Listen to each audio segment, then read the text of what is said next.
Welcome everyone to Real Talk with Ms. Val. My name is Gloria Ko and I serve as the Senior Director of Alumni Career Engagement. On behalf of UCLA Alumni Affairs, we welcome you to today's event. Real Talk with Ms. Val is made possible by the support of our sustaining donors, so we want to thank those of you who have made a donation to keep our programs going throughout the year. Your UCLA Alumni Association is committed to strengthening the Bruin community with programs like this. For some housekeeping, if you have a question for Ms. Val or Sherry Lansing, please use the Q&A function below instead of the chat. We also will be recording today's session for future viewings. The UCLA Alumni Association, we seek to bring together our amazing alumni and friends to help us navigate your career journey and some of our burning and other interesting topics. The Real Talk with Ms. Val series will feature guests that can answer some of your burning questions on topics such as navigating your career journey and finding balance. For today's event, Ms. Val will interview UC Regent and CEO of the Sherry Lansing Foundation, Sherry Lansing. Many of you submitted questions prior to the event, so we will answer some of your questions throughout the program. So now I will introduce our two wonderful speakers. Ms. Val is the former head coach of the UCLA women's gymnastics team, a position she held for 29 years, where she led her teams to 7 NCAA championship titles until her retirement in June 2019. In 2018, she published her first book, an inspirational work called Life is Short, Don't Wait to Dance. Today, Ms. Val will be interviewing her friend, Sherry Lansing. Over her almost 30 years in the motion picture business, Sherry Lansing was involved in the production, marketing, and distribution of more than 200 films, including Academy Award winners Forrest Gump, Braveheart, and the highest grossing movie of all time, Titanic. Throughout her film career, Lansing earned a reputation as a trailblazer, a visionary leader, and a creative filmmaker. She became the first woman to head a major film studio when she took the top job at 20th Century Fox and went on to be named chairman of Paramount Pictures and began an unprecedented tenure that lasted more than 12 years, during which the studio enjoyed enormous creative and financial success. Though many would consider this enough of a legacy to warrant a graceful transition into quiet retirement, Lansing has approached her post-Hollywood life with the same enthusiasm and creativity that characterized her early career, going on to create the Sherry Lansing Foundation, a not-for-profit organization dedicated to cancer research, education, art, and culture. I'll turn it over to Ms. Val to start the interview with Sherry Lansing. Thank you, Gloria. Bruins. Hi, Bruins. Hi, Sherry. Hi, Val. How are you? Hi, everybody. I'm so glad to be here. Thank you for asking me. So glad to be here. Bruins, I hope you all enjoyed a wonderful weekend and we're all staying safe and well. When we talked about this segment and who we wanted to interview, the first and foremost person in my life that I wanted to interview was this amazing woman, Sherry Lansing. Sherry, you are not only a titan in the industry of Hollywood, you blazed trails for us women. Thank you so very much. Thank you. But I do have to say that so I met Sherry about 2 years ago. We were both speaking at WOW. And then imagine your fangirl, most amazing human being on the planet that you would want to spend time with. She said to me as we were walking out, honey, let's do lunch. And I went, oh my gosh, yes, let's do lunch. Like tomorrow, let's do lunch. So before we had lunch, I read your book, Leading Ladies. Oh, that's so sweet. Okay. Thank you. Thank you. Steve did an amazing job. It's a super easy read. Amanda, let's put this up there so people can know where to get this. It's a fun read. And it was interesting. But I have to tell you, Sherry, after we had lunch, I got it. Because as you go through this book and you realize that she's dealing with the people that, the men, let's put it that way, that she was dealing with, that were hard-headed, that were bullish, that were yellers, that were screamers, that were all of that. And it's like the one thing, especially as a leader, as a head coach, that I wanted to glean from you was, how did you manage that on a daily basis? Like, how did you work with Harvey Weinstein on a daily basis, James Cameron? And then we had lunch. And then I got it. And I'm here to tell all of you Brumans, it's because she's real. It's like what you see is what you get. And I imagine, and here I'm coming with my first question. I get to ask the first question, Sherry. So how, when you were working to make these films, and I love in the book, it just talks about your dedication and your maniacal vision to getting Titanic done, to getting Forrest Gump done, with all the naysayers. How did you really internally handle bullish behavior from the people you had to work with? Well, before I answer that question, I want to tell you how happy I am again to be here with you, Val, because it was one of those things, and I'm sure people have experienced this who are listening to us, when you meet somebody, and I listened to you speak at that event, and I went, oh my God, this is one of the most interesting women I've ever heard speak. And I wanted to get to know you. And then we had this lunch and I felt as if I'd known you my whole life. So your friendship has been a blessing in my life. And I think, you know, it's wonderful at a certain point in your life when you start to realize that friendship is perhaps, other than your family, the most important thing. Your question is an interesting one. I mean, first of all, I grew up in a household with a father who was very strict. My stepfather, who I considered my second father, was somebody who, when he was unhappy, would raise his voice. He wasn't abusive or anything like that, but he would raise his voice. And I watched my mother kind of laugh at it, like, oh, he's so mad, you know, and she just kind of didn't take it personally. And she kind of just ignored it and kept talking and made him laugh. And so I learned early on that raising your voice or getting emotional is a style. It's not a personal attack. At least with the men that I worked with, it wasn't. And I think in most individuals, it's maybe passion, maybe it's fear, whatever it was, but it was a style, and it wasn't really directed at me. They were the same with everybody. And so once I learned that it wasn't about me and it wasn't really an attack on me, and that I wouldn't give into it, and I would just consider it, well, he raises his voice. That's just what he does, you know, or he, you know, waves his hands or whatever it is. I learned to ignore it. And just, you know, that was that person. Like, some people smile, some people give you hugs. That was that person's style. And I learned to not let it divert me from what was the most important thing in the job, which was concentrating on the movies that I loved. And that was all the job was about to me, was really being passionate about the movies that I wanted to get made, finding a way to get them made, and ignoring everything else. And I think that's what saved me, was that all I really cared about was the movies. And so when I had that focus, nothing else could distract me, and certainly not somebody yelling or trying to bully me. I have to also say that the men that I worked with, the executives that I worked with, who maybe had a tendency sometimes to raise their voice, were also some of the softest men underneath it all.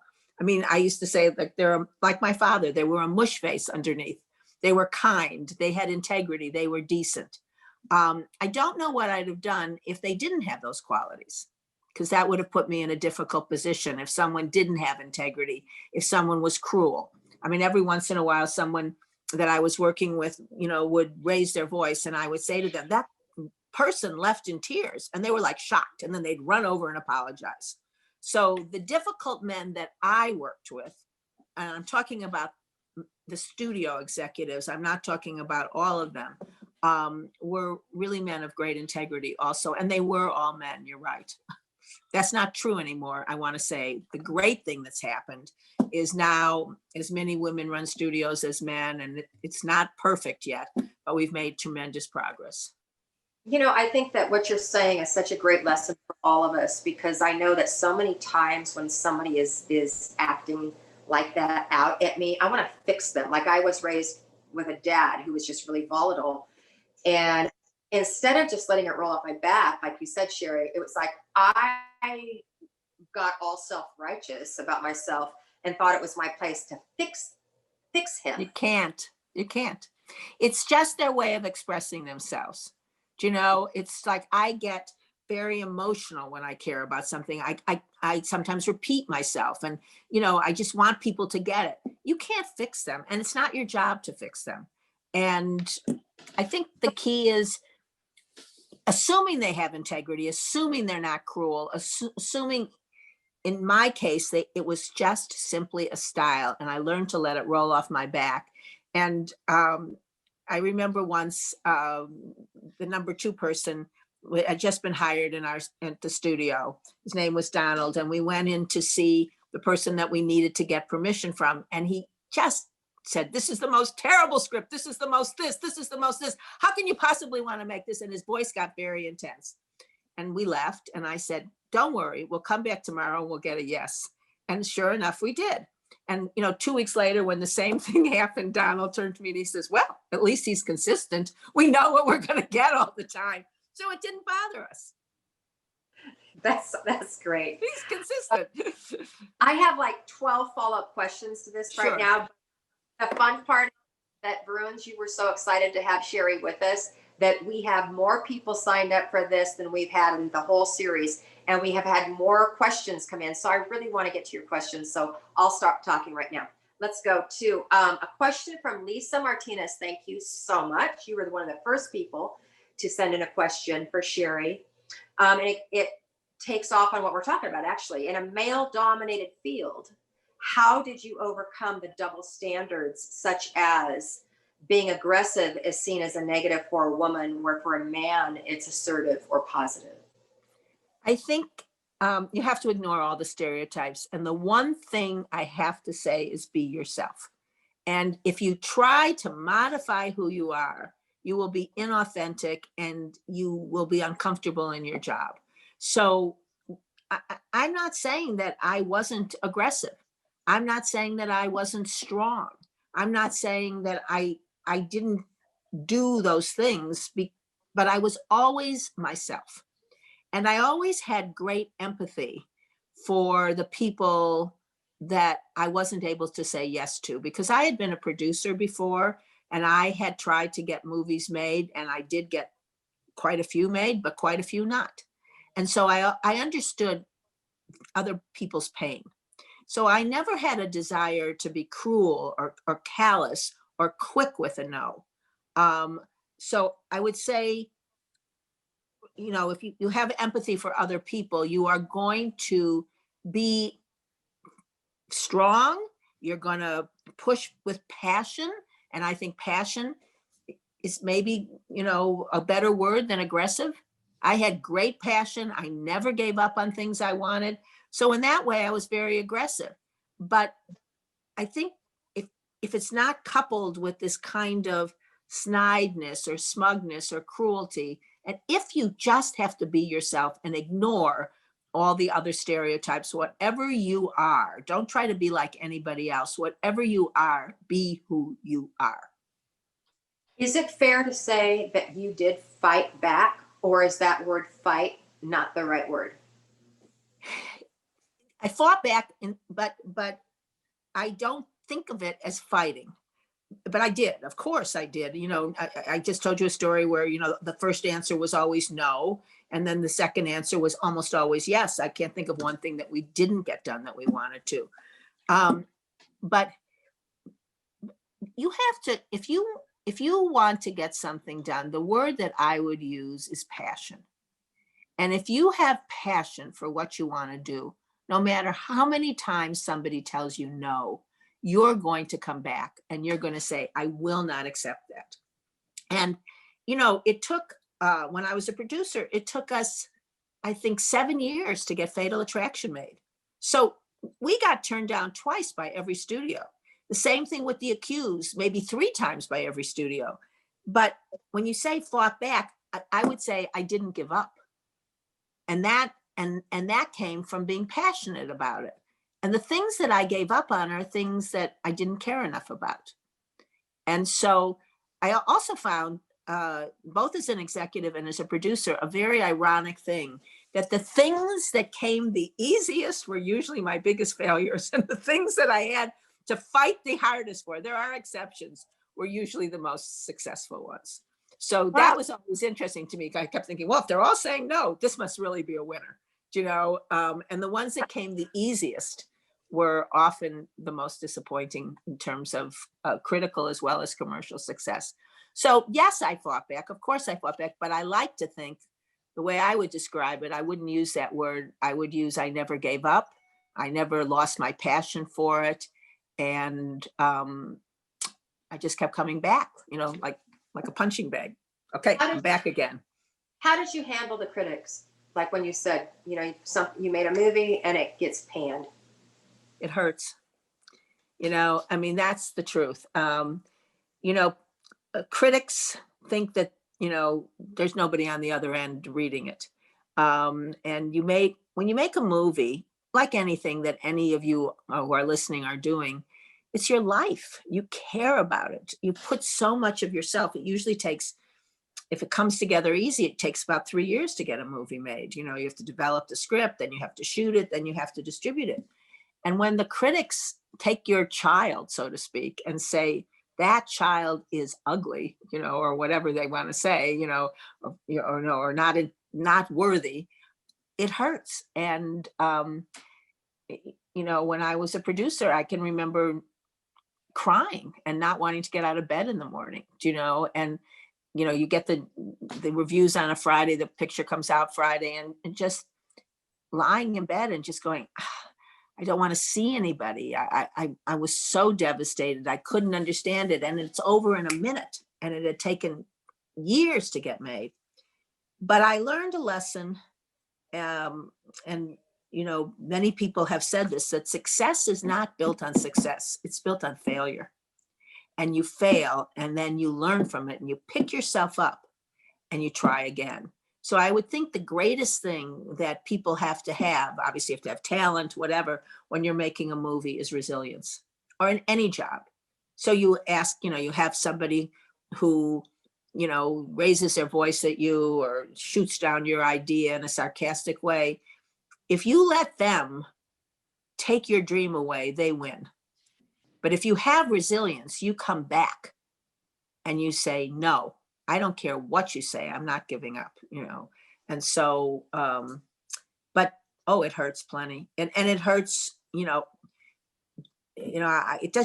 doesn't just, I'm not unusual in that it hurts. I mean, directors, go away for weeks, months to try and recover. Producers, many a tear is shed when something that you cared so much about fails.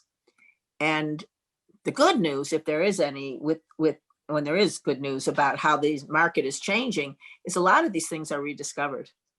They come back through streaming, or they come back through DVDs, and people, like everybody's telling me how much they love Bobby Fischer, which is one of the movies, especially with Queen's Gambit, that I loved more than life itself. When I was a studio executive, obviously I wasn't the producer, the director, but they deserve all the credit.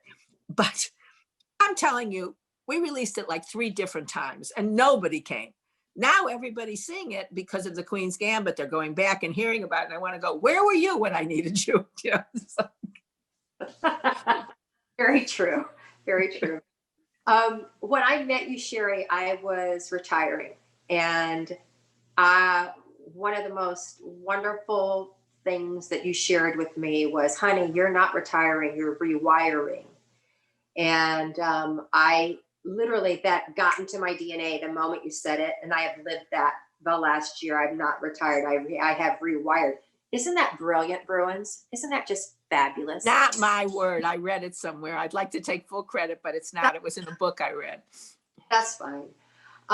You decided years ago to rewire yourself. And when you left Hollywood, when did you know it was time to move on?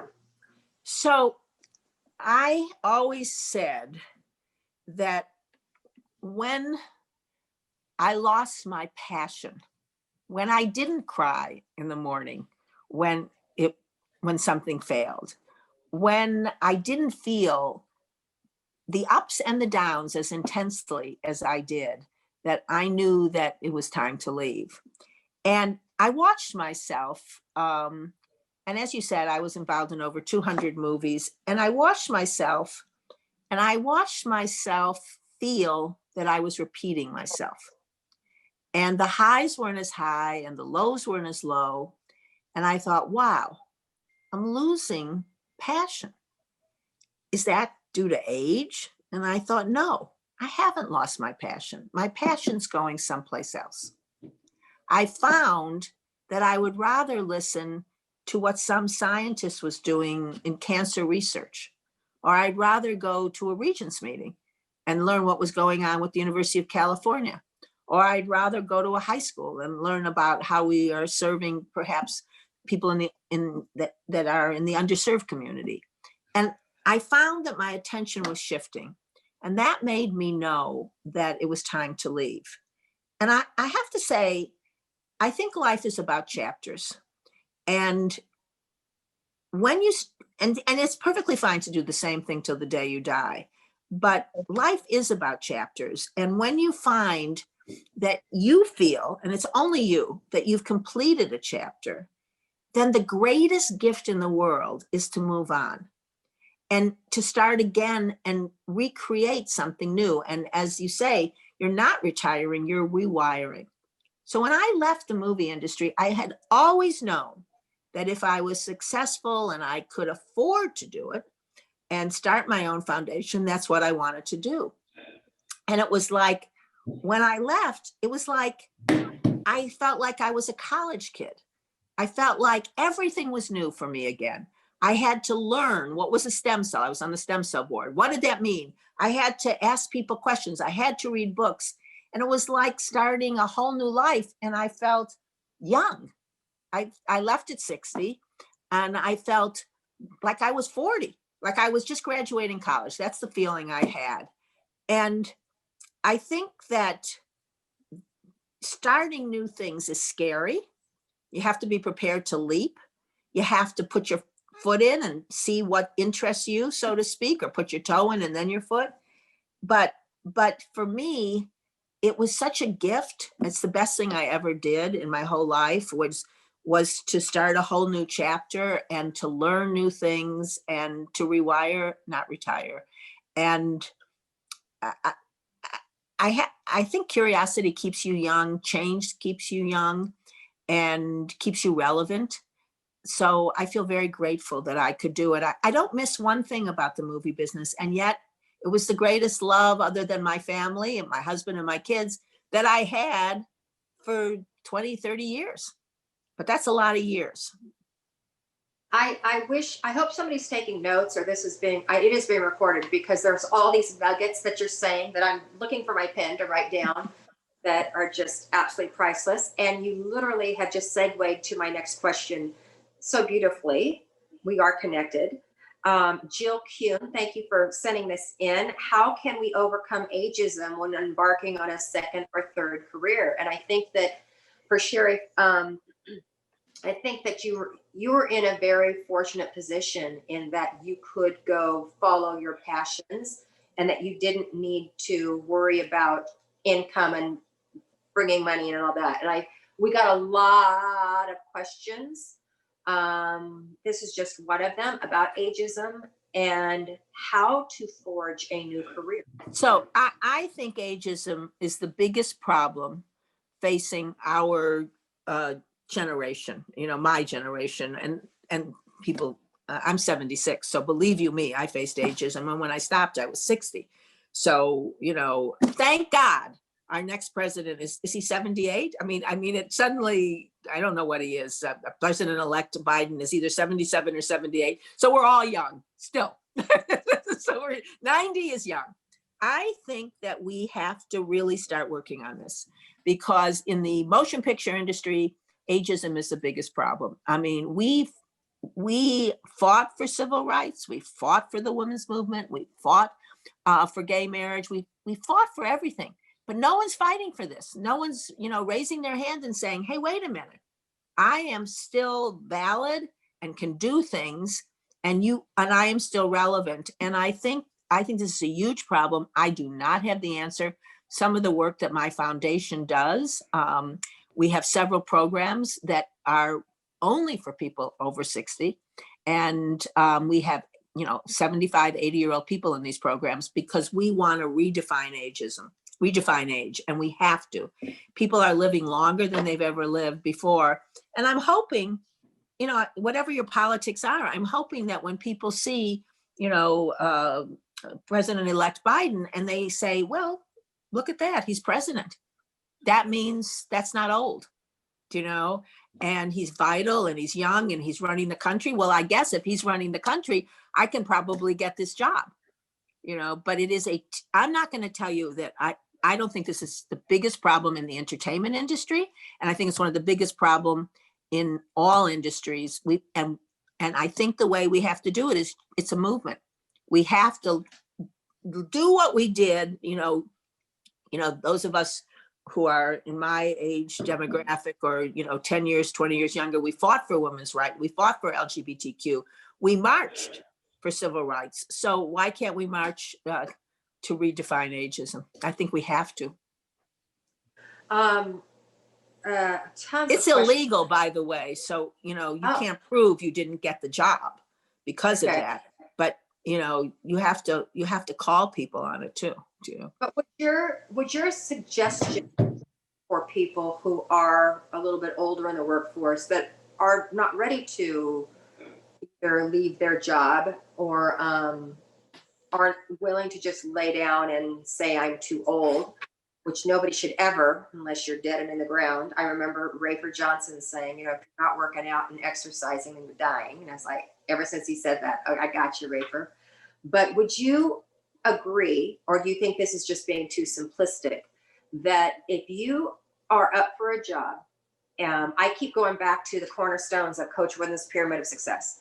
If you bring industriousness, which is a work ethic, and attitude and enthusiasm daily to the job, does that give you any type of a leg up over someone in their mid-20s? 100%, and you also bring experience. So you don't have to try and make yourself look younger. You don't have to do plastic surgery or whatever people, I'm not judging people who want to, but I'm just saying you don't have to, wear hip clothes. You just have to have a great work ethic. You have to have enthusiasm, and people want to be around you.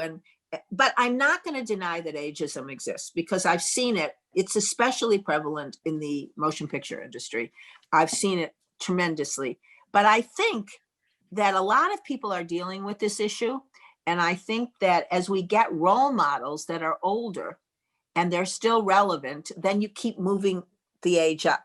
I remember Gloria Steinem, I think when she was 40, which is, seemed like 110 many years ago. Now it's like a baby. She said, this is what 40 looks like. Then this is what 50 looks like. Now she's saying this is what 80 looks like. It doesn't look old. So as you start to have, and as society and starts to realize that we're living longer and healthier, but you're absolutely right. It is your attitude. It is what you do. But I want to just end with saying that there are many people who are dealing with this problem and trying to start programs. My foundation has two programs, the Encore Teaching Program, where we're taking people and telling them to rewire, not retire, who have math and science skills. And anybody out there, if you do, please join this program. And they are over 60, they can be 90, and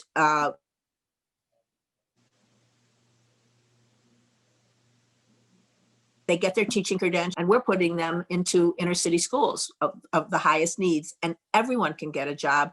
And they're proving to be the best teachers ever because they have life experience. So you're suddenly saying, why does math mean something to me? And you're talking to an Air Force pilot, or you're talking to someone who was a vice president of finance. And we've got an incredible program going, the Encore Teaching Program across the state of California. And we need more teachers. So feel free, go on the website, ENCORPS, and you will get a job, Sherry, that's so cool.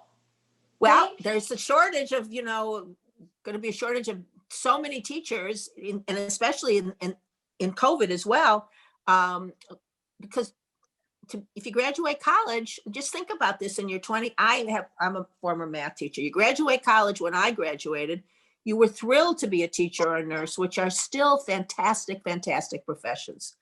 But that was all I could do. That was all that was option. Today, if I graduate, I would get maybe even a 6-figure job at one of the tech companies. So if I offer you $35,000 or $40,000 to teach, you probably will say no. But now you're 70 and you're saying, well, I've done this. I want to give back. I guarantee you will get a job as a math or science teacher. I guarantee you. There's so much of a shortage. Oh, that's so great. I got so excited just now hearing that. Thank you. Erica Ayon, I hope I did not butcher your name, asks a great question. And this is such a simple question, but this is such an important question. Sherry, how did you just go for it and finally let go of doubt and fear? It's a great question. You never let go of doubt and fear. You force yourself to overcome it. So I always say, how does that 12-year-old come back just out of nowhere? Like you're feeling good, and then someone says something, and suddenly you're that 12-year-old child who's filled with insecurities, who thinks they can't do anything, and you just have to. You don't lose fear. You don't lose insecurity. You train yourself to overcome it. And we all have it. If you go backstage and you see the greatest singer in the world or the greatest person who gives a speech, right before they go on, they're like a bundle of nerves. But you don't see that. They push themselves forward. I also will say something that, helped me a lot. I was an extraordinarily insecure person when I was growing up. And I had you can read the book, but I had a lot of self-esteem issues, which I won't go into, just, for all sorts of reasons. I lost my father. He died when I was young, on and on and on. And so I felt that these things were really getting in my way, and I couldn't overcome the fear. I was kind of stuck. And so I went into therapy. And I went into therapy for many years. And it was the greatest gift I ever gave myself. And it was kind of relearning the habits of a lifetime, being parented in a different way, whatever you want to call it. I think relearning the habits of a lifetime. And so I dealt with what was making me insecure. And it doesn't go away. I'm not going to say it goes away. I'm not going to say that, maybe tomorrow, if I had to do this again, I'd be terrified. I mean, it just happens. There's no reason why. But through the help of a very good therapist, and it doesn't have to be a therapist, it can be your friend, it can be a clergyman, whatever, I learned to deal with it and to think my way through it and to overcome it. But I'm not going to tell you that I wake up every morning and go, whoa, I'm not afraid of this. Whoa, I'm not afraid of that. Of course, there's things that still terrify me. I picture you waking up and going, whoa, because that's just. No. And then, there's just days you're more insecure than others. And then there's days you're not too, Kathleen Jackson asks, how do you sustain your great energy? And I want to add to the question, how much of it do you feel is your mental game? So I don't think of myself as having high energy or low energy. I think of myself as getting up and wanting to do something. So that translates into high energy, I guess. If there's something that I love and there's something that I want to do or somebody I want to see, I find the energy to do it. I have low energy when nothing interests me, which is almost never, but that, there are days like that, but almost never. So for me, my energy can come from, I'm going to have lunch with Val today. That's going to be so great. Or I'm going to work on the Encore teaching program. I'm going to talk to the various candidates, and that's exciting to me. Or in the old days, I want to see the first cut of that movie or whatever, or I want to have dinner with my husband, or when I was younger, I wanted to see my kids when they were doing sports or plays or whatever it was. So for me, energy comes from passion, from curiosity, and from wanting to do something or see somebody or go someplace. It's curiosity really that gives you energy. I want to do this, or a goal that gives you energy. It's hard, and it can be simple. I mean, I can have energy thinking, well, I walked this path, especially in COVID, because it's much harder to have energy because we're really not out and about. So my activity, I've been very conservative. And so about I haven't gone, well, now you can't, but during COVID, I basically have, pretty much stayed at home. I haven't gone to restaurants and, whatever. So, I walk a lot. So I can have a lot of energy thinking, ooh, I've walked this many miles and now I'm going to make it another mile. And that can give me energy, something that's simple. I can have energy to watch a great television show. I can have energy to read a book, and I can certainly have energy to be passionate about the work that I care about. And I can certainly have energy to be with my family.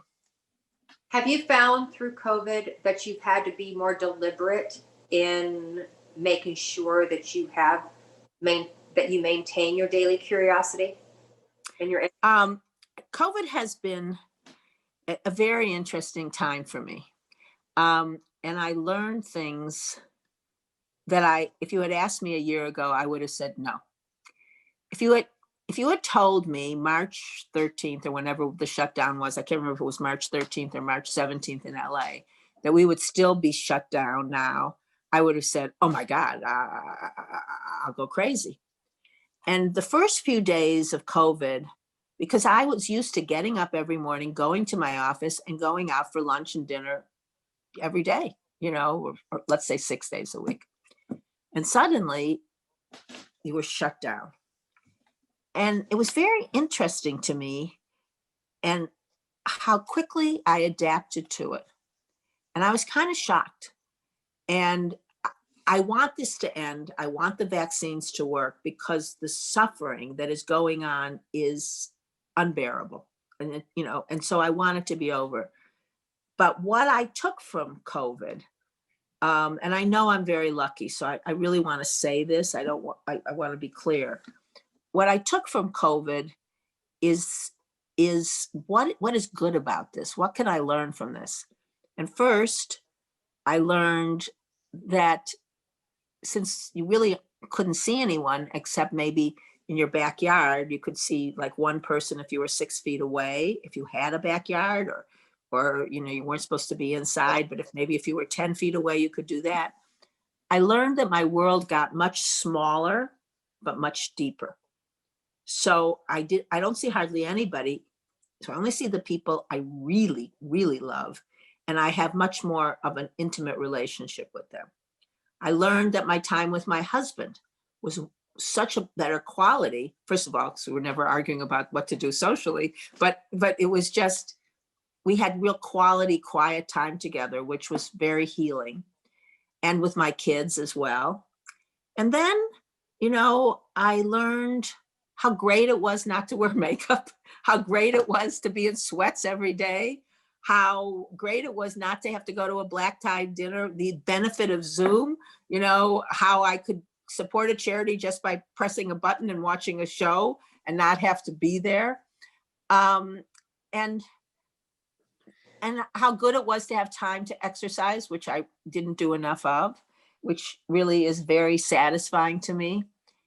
And so I think we're rounding the corner and coming out of COVID. And I hope that I can take this lesson. I've never tied my hair back until COVID.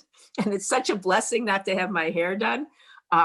Even though I think I look like olive oil from Popeye with whatever it is, but I'm going, oh, well, it's easier. So great not to wear makeup. So great to be in sweats all day. So great. I mean, this was a big deal. I put on a normal blouse for you. I want you to know.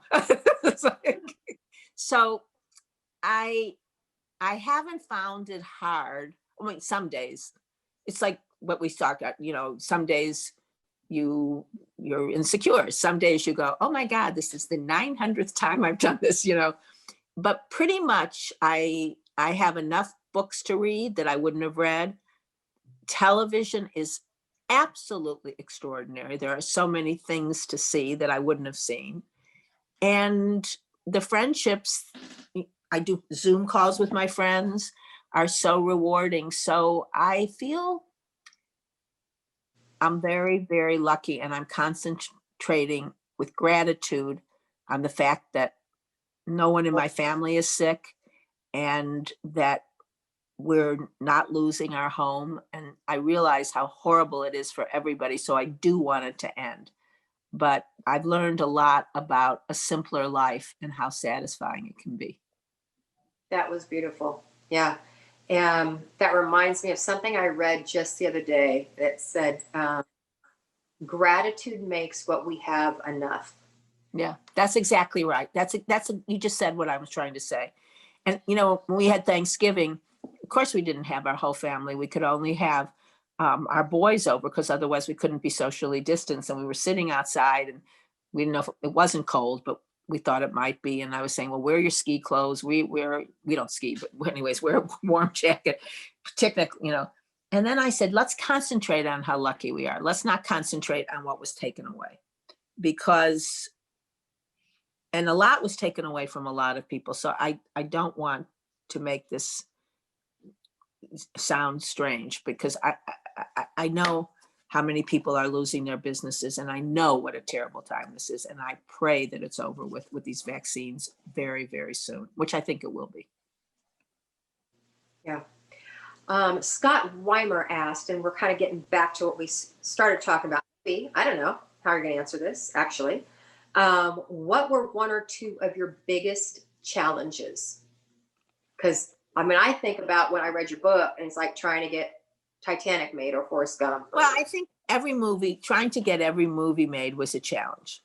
So, as I said, the ones that came easy mostly didn't work. So it was, trying to get the First Wives Club made. Nobody wanted to partner it. Nobody wanted to make it, Okay, hold on. I want to back up because I don't want to put words in your mouth. And Scott, I apologize if I hijacked your question here. Pretend like I didn't say anything. Okay, let's just rewind, because I don't want to assume it's a movie. I don't want to assume it was working at Paramount or Fox or whatever. Take us through how you got through one or two of your biggest challenges in life.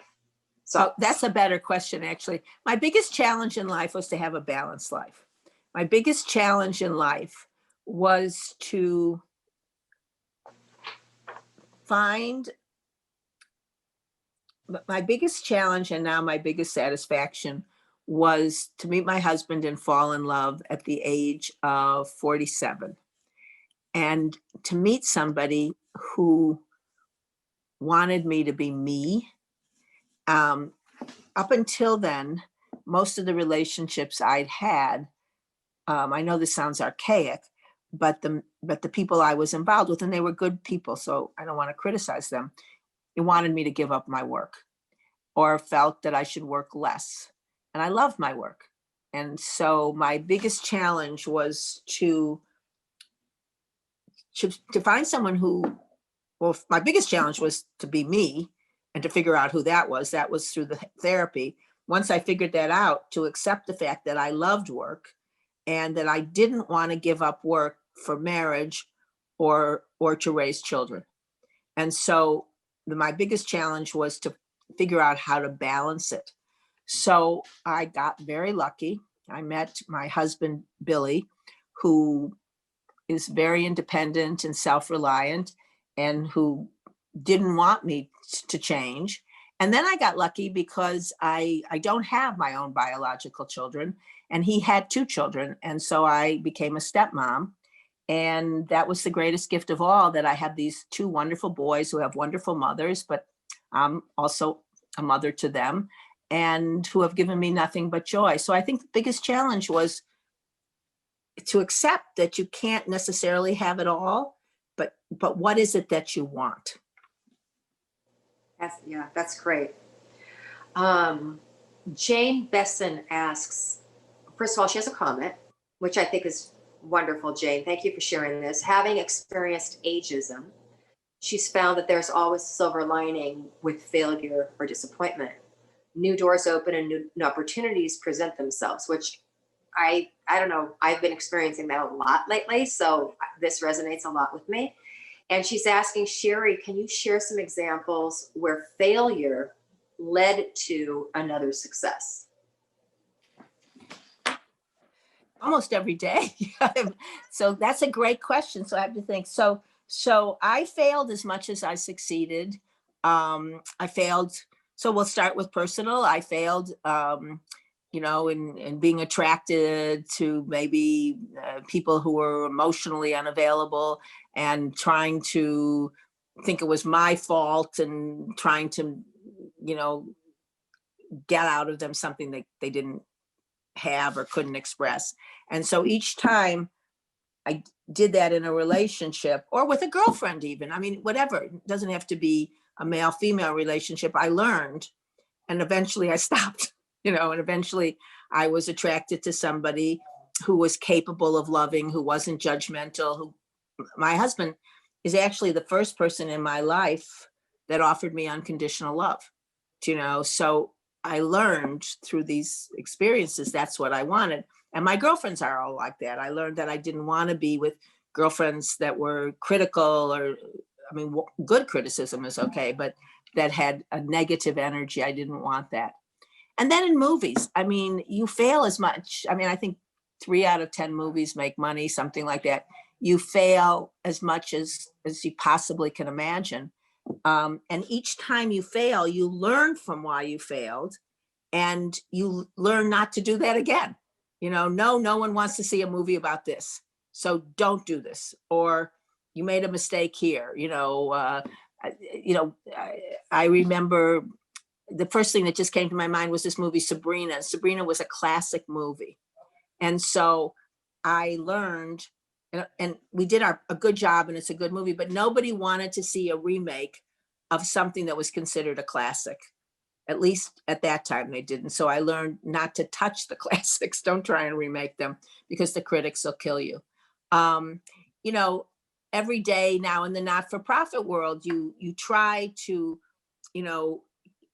get your encore teaching program across, or we have another program called Prime Time, and you go to people and they turn you down if you need funding, and you learn from this.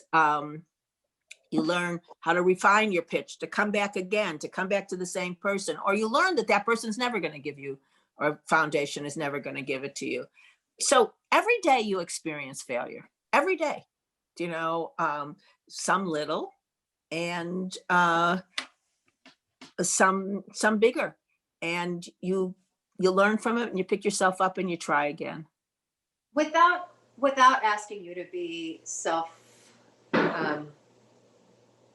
lifting yourself up or arrogant, which you're not.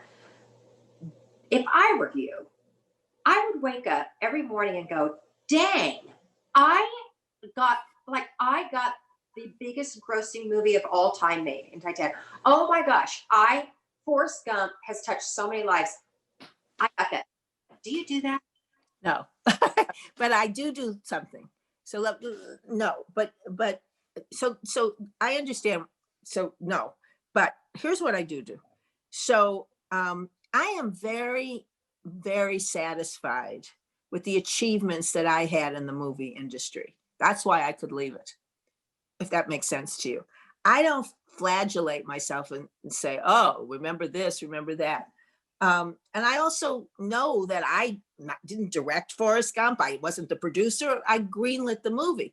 But I'm very satisfied and feel very good when I look back on my career in the movie business. But that was then. This is now.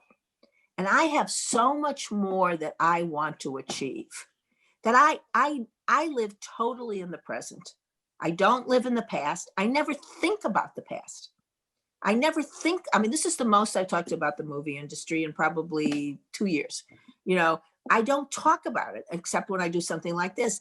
I live totally in the present. And now what I'm worried about is how are we going to get more funding for Stand Up to Cancer? How are we going to get more funding for the Encore teaching program?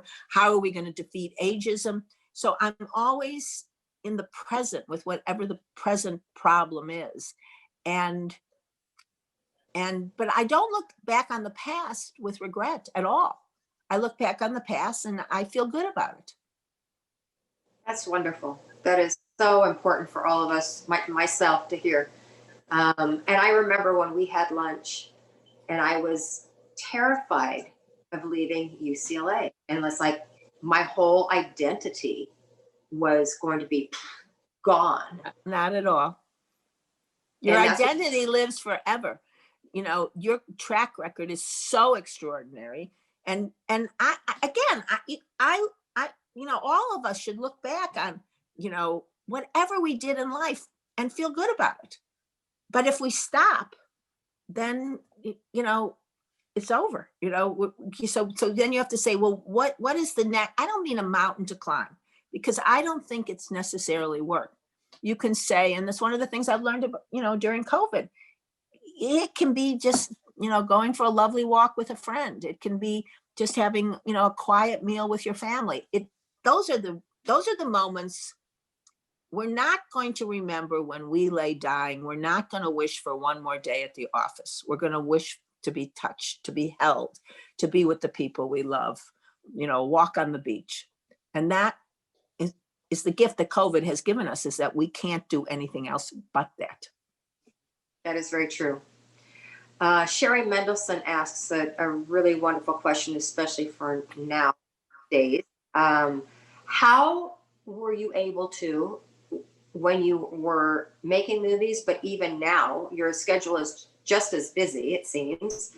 How were you able to manage your personal life and give that positive energy that it needed and the time it needed and your professional life? How are you managing that? Well, now it's much easier because I have a very busy life, but it's not like running a studio. When you're running a studio, it's 7 days a week, 24/7. And when I was starting out in my career, I'll be honest with you, I gave up a lot of personal things, but I didn't feel I was giving them up because I wanted to be doing the movies. I wanted to be on the set. I wanted to be that. But there's many a trip I didn't take, many a date I didn't go on, many a party I didn't go to, a dinner party, whatever you want to say. Of course, because especially in the beginning, work came first. And honestly, you know, finding the balance is very hard and it shifts. So I would say to you that I gave up many things, but I didn't mind giving them up because I was doing what I preferred to do, you know. And one of the reasons that I wanted to rewire was I wanted, as I was, you know, in my late to mid 50s, my mid 50s to late 50s, I thought, wow, I want more time of play. I want more time of intimacy with my husband and my friends and my family. I want more of those personal things that I missed. And so, you know, everyone in my family died young. So I actually never thought I'd make it past 70. And here I am at 76. So these 16 years, I've been able to do all the things that I missed. Love it. Love it. We have got a lot of questions still coming in about ageism. And I guess I'm just going to ask you to try to encapsulate what they're all saying is words of wisdom for those of us over 50 that are trying to maintain a job or looking for a new avenue, a new venture. And I guess my question, trying to encapsulate what everybody has been writing in, and the ones that I still have to ask, is what is a mindset as, okay, I'm getting ready for this job interview, or I'm getting ready to go meet with my boss, and I think that he's going to tell me that we're going to phase me out. what would you suggest my mindset be as I'm getting ready in the morning, as I'm getting in my car, as I'm walking into that meeting, or I'm walking into that job interview? You have to believe that what you're doing is valuable and irreplaceable. And, you know, sometimes you're being shut out just because the company, especially during COVID, is maybe going bankrupt. You know, I mean, those are things that are horrible that are happening, and they happen without COVID too. So if you're a theater distributor and all the theaters are closed, they can't keep everybody. If you're a restaurant owner, they can't keep everybody. So you may find that you are just having bad luck, you know, and that you have to kind of figure out, you know, how to get through this really unfair, tough period. But if you're going in a situation that is not like that, you have to make sure that you know why you're irreplaceable, and you have to make sure that you are prepared to speak up for why they can't let you go, and why you're the right person for the job, you know. And you have to believe in yourself before someone else is going to believe in you. And then if it doesn't work out, you have to be unrelenting in trying to find another opportunity. And there are, you know, this is such a terrible time that all bets are off, all rules are off. I mean, people who, I'll take the restaurant business, who run the best restaurants or the best hotels are, you know, going bankrupt, but they didn't do anything wrong. So how do you pivot during this time, and what businesses are doing well? And there are a lot of businesses that are doing very well because of COVID, you know? So how do you find a path into those entry things? And experience matters. So I know that there's a big movement now to have an experienced person with a younger person, and mentoring and all these things. And how do you make yourself valuable? How do you use Zoom? You know, we've been asked, I go back to Encore, to tutor all the kids in the LAUSD because they don't know how to learn online. So they need someone to tutor them. How do you make yourself valuable? And how do you pivot? How do you think of something new? That's wonderful. Could you share with us, as we're winding down right now, just about a little bit more about your foundation, what you would like for people to know about it, where they can find it, and what type of help you need? First of all, I want to say thank you very much. As you know, cancer survivor. I love my Stand Up to Cancer t-shirt. I should have worn it tonight. It's the We both should have. That's right. We both should have. Okay. So, you know, I always say philanthropy is not about money. It's about good ideas. And I think that's true. And for me, I always wanted to give back. And I set my foundation up for things that I cared about, that came from my heart, not somebody else's.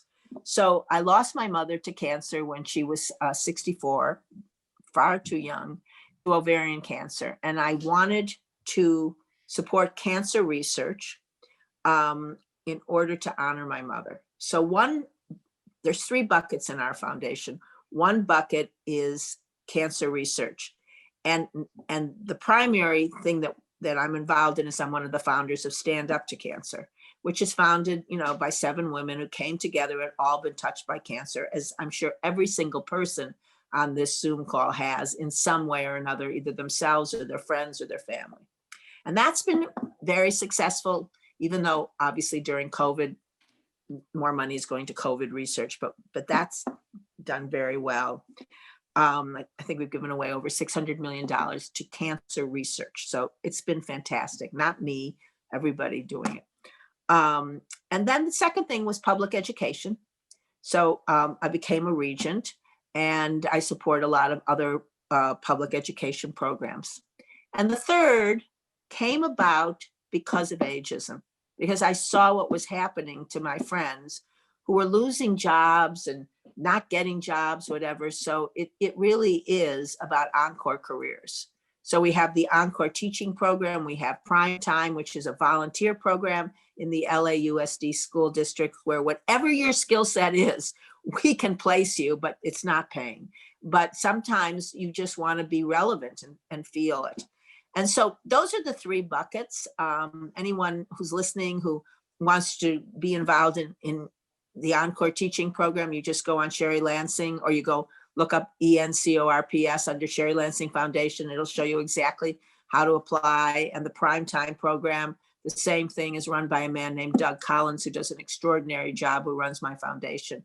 Those are the three big buckets. But, you know, we get involved in other things that we care about. But I would say those are the three main initiatives.